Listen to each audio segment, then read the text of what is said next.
binigay ko sa'yo? Pawala na, alam mo naman bili kong pagkain. Alam ko naman hindi pagkain ang binili mo.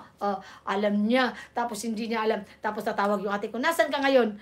Nasa somewhere down the road. Hindi niya alam. Sasabihin na, anong ginagawa mo? Wala. Sabi mo, wala. Alam niya talaga ano. Kaya yung kapatid ko bunso, consumption sa akin. Consumption. Siya na consumption sa akin, hindi ako.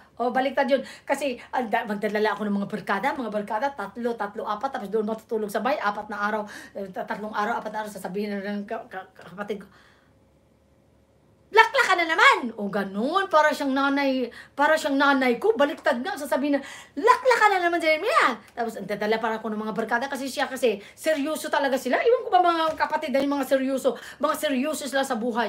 At tahimik. Hindi pa nga uminom. Pag uminom coke, tapos haluan ng red wine, haluan ng coke. Ano ba yan? Coke, haluan ng red wine. Tapos, sasabihin pa na, umiinom lang sila pag may okasyon. Ako, kahit walang okasyon, wala akong pakialam. Pag gusto kong uminom talaga. Tapos, sasabihin ng kapatid ko, nakasimangot, sasabihin, nandito ka na naman, may dala ka naman barkada. Sabi ko, bakit ka nagagalit? Hindi naman ako naghingi ng pera sa iyo pambili ng di ba?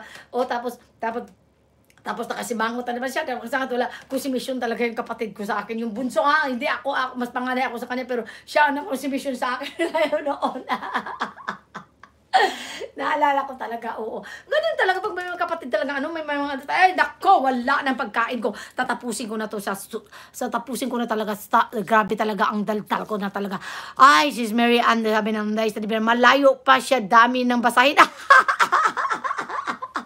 Ayoko na talaga magdaldal. Baka sasabihin, ito si Sis Kid na pangalawa din to ni Sis Dalam. Sabi ni Sis Dalam, ay, hihinto lang yung magsasalita pag pagod na yan. Tapos babasahan na niya, babasahin yung mga misis na yan.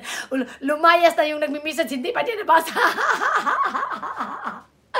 Aray ko, natatawa talaga ako sa mga misis nyo. Tuwang-tuwa talaga ako. I love you all. Tuwang-tuwa ako. Tuwang-tuwa talaga ako sa mga misis nyo. Sandali lang, babasahin ko muna. Ayoko munang magdadala. Malayo pa siya, dami babasahin.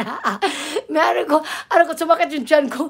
Aray ko, hala, anong nangyari sa tiyan ko? Paano yung large intestine ko? Anong nangyari? Wala nang laman.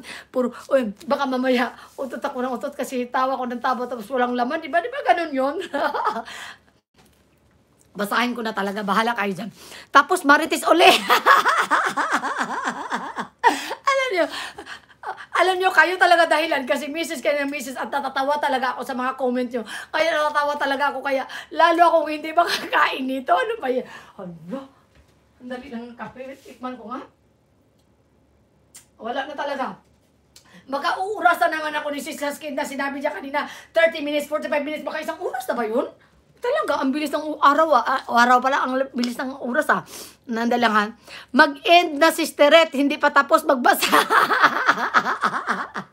Aray ko, ano ba kayo? Natatawa talaga ako.